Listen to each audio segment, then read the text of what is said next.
Hello दोस्तों, आज की इस कहानी में आप सभी का स्वागत है। मेरा नाम खुशी है और अब मेरी उम्र 22 साल है। मैं एक सुंदर विवाहित जवान स्त्री हूँ। मेरा कद 5 फुट 6 इंच है और मेरा रंग साफ है। मेरा जिस्म बिल्कुल कारीगरी की तराशी हुई संगमरमर की मूर्ति की तरह है। मेरी शादी हुए 2 साल हो गए हैं और मेरा एक बेटा है जो कि मेरी शादी के 1 साल 3 माह बाद हुआ था और अब 9 माह का है। जब वह 4 माह का था तब मेरे पति का तबादला अमेरिका में हो गया था, क्योंकि उनका क्षेत्र इंटरनेशनल था। इसलिए वह परिवार को अपने साथ नहीं ले जा सकते थे। उन्हें हर 11 माह के बाद 1 माह के लिए भारत आने की इजाजत थी। विदेश जाना उनकी मजबूरी थी, इसलिए मुझे और मेरे 4 माह के बेटे को अकेला छोड़ गए थे। हम अकेले न रहें, इसलिए मेरे पति ने मेरे ससुर यानी कि मेरे पिताजी को हमारे साथ रहने के लिए शहर बुला लिया था। मेरे ससुर जब हमारे साथ रहने के लिए आए तब उनकी उम्र 48 साल की थी। वह हमसे अलग गांव में रहते थे। मेरी सास की मृत्यु 1.5 साल पहले हो गई थी और पिछले 1 साल से ज्यादा वहीं पर गांव में अकेले ही रहते थे। पापा जी आर्मी में मेजर रह चुके थे और रिटायर्ड होने के बावजूद वह बहुत फुर्तीले थे। आर्मी में आर्मी के तौर तरीके और तहजीब वह अभी तक नहीं भूले थे। गांव में रहने और खेतीबाड़ी करते तथा गांव के शुद्ध वातावरण के कारण उनका शरीर बहुत ही गठीला था और इस आयु में भी वह एकदम 28-30 साल के जवान लगते थे। पहले जब भी वह अपने सासू माँ के साथ हमारे घर आकर रहते थे तो मेरी पड़ोस ने उन्हें मेरे पति के बड़े भाई ही समझती थी। पति के जाने के बाद पिछले 7 माह से वह हमारे साथ ही रह रहे थे। पढ़े लिखे होने के कारण उनका उठना बैठना और पहनावा भी शहरवासियों जैसा है, इसलिए मेरे साथ घर में बहुत जल्दी एडजस्ट हो गए थे। घर के काम और बच्चों की देखभाल में मेरा हाथ बटा देते थे।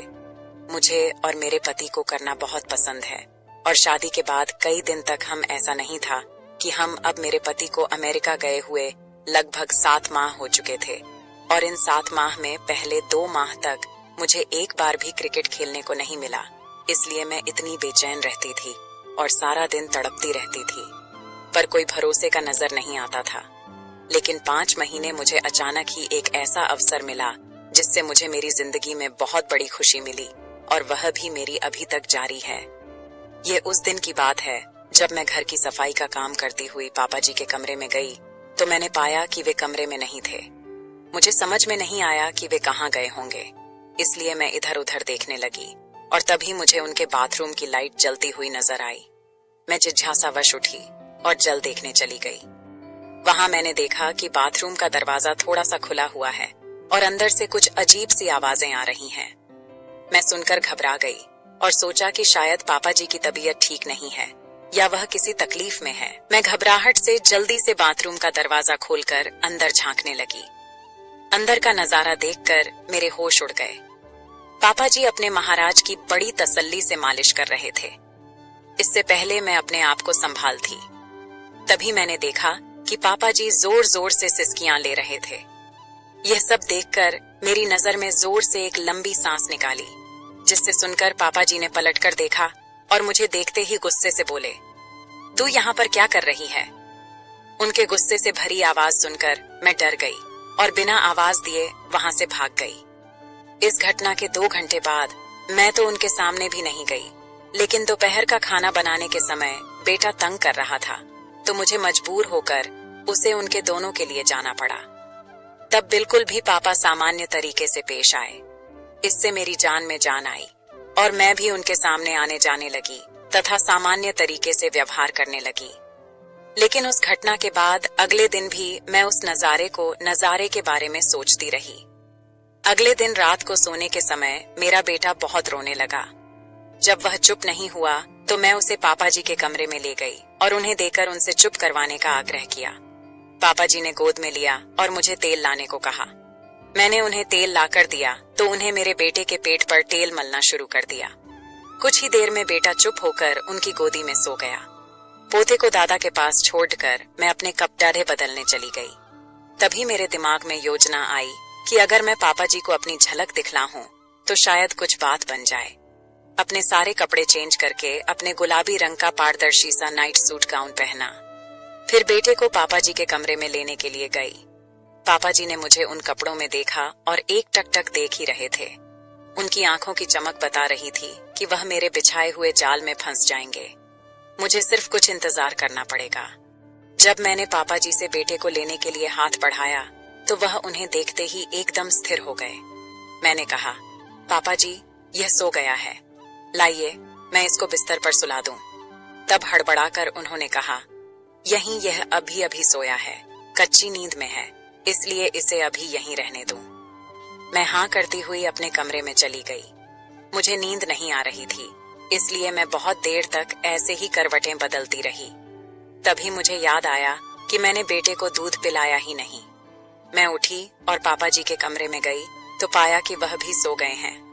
तब मैंने मन में आया कि मैं भी इसी कमरे में सो जाती हूँ, क्योंकि बेटा भी इसी कमरे में सोया हुआ है, और मैं उनके साथ वाले बेड पर लेट गई। बेटे को अपने पास खींचा और इतने में पापा जी की नींद में ही करवट बदली और सीधे होकर सोने लगे। मेरे बेटे का पेट भर चुका था, लेकिन मुझे नींद नहीं आ रही थी। मैंने बच्चे को अलग से सुला दिया और वहीं बैठकर पापा जी को निहारती रही। मैंने महसूस किया कि मैं क्रिकेट खेलकर जिंदगी का मजा चाहती हूँ। मैं अपना अकेलापन दूर करना चाहती हूँ, अपनी भूख मिटाना चाहती हूँ। इसके लिए अब मुझे मेरे पति की गैर हाजिरी में भरोसे का और पूरा संतुष्ट करने वाला पुरुष मिल चुका है। अब मैं और इंतजार नहीं कर सकती, और इसलिए मैंने अपनी सारी झिझक छोड़ी और मैं ससुर जी के पास जाकर बैठ गई। तो थोड़ी देर बाद पापा हिलने लगे। मुझे लगा कि उनका हाथ मेरे सर पर आ गया है और ससुर जी जाग गए हैं। उसकी इस हरकत से मैं थोड़ा घबराई। मेरी हालत पतली हो गई थी, मेरी सांस उखड़ रही थी। फिर मैंने हिम्मत नहीं छोड़ी। करीब 1 घंटे के बाद पापा जी का हाथ मेरे सर से हटा और नीचे आ गया। उनकी इस हरकत से मैं बहुत ज्यादा प्रसन्न हुई। मुझे अभी मजा आना शुरू ही हुआ था कि पापा जी उठकर बैठ गए और उनकी नींद खुल गई थी। उन्होंने मुझे झटके के साथ अलग कर दिया। फिर उन्होंने उठकर एक लाइट जलाई और वह कच्चे होकर मुझे देखने लगे।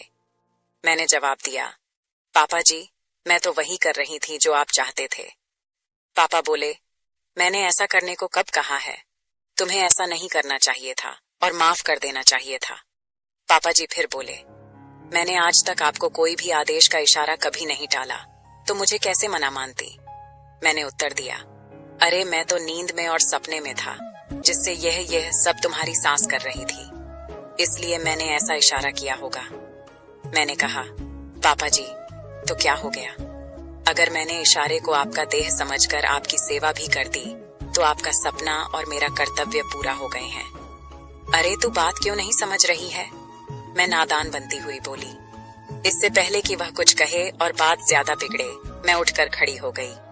उन्हें आगे कुछ बोलने का कोई मौका दिए बिना मैं उनके पैरों को पकड़कर नीचे बैठ गई। पापा जी कुछ नहीं बोले और चुपचाप खड़े रहे। मैं समझ गई कि अब लोहा गर्म है और चोट मारने का समय आ गया है। बस दोस्तों, मेरा ससुर अब निकल चुका था। उसके बाद बिना कुछ सोते समझ मेरे ससुर मेरे साथ मस्त वाला क्रिकेट का खेल खेलने लगा। मेरे ससुर ने मेरे साथ लगभग 2 से 3 घंटे तक मस्त वाला क्रिकेट का खेल खेला। उन्होंने मेरे साथ मेरे पति से भी अच्छा क्रिकेट का खेल खेला था। उन्होंने मुझे इतने दिनों में बहुत संतुष्ट कर दिया था, और अभी ये खेल रोज चलता है। तो आपको ये स्टोरी कैसी लगी कमेंट में जरूर बताएं। चैनल पर नए हैं तो चैनल को सब्सक्राइब जरूर करें। धन्यवाद।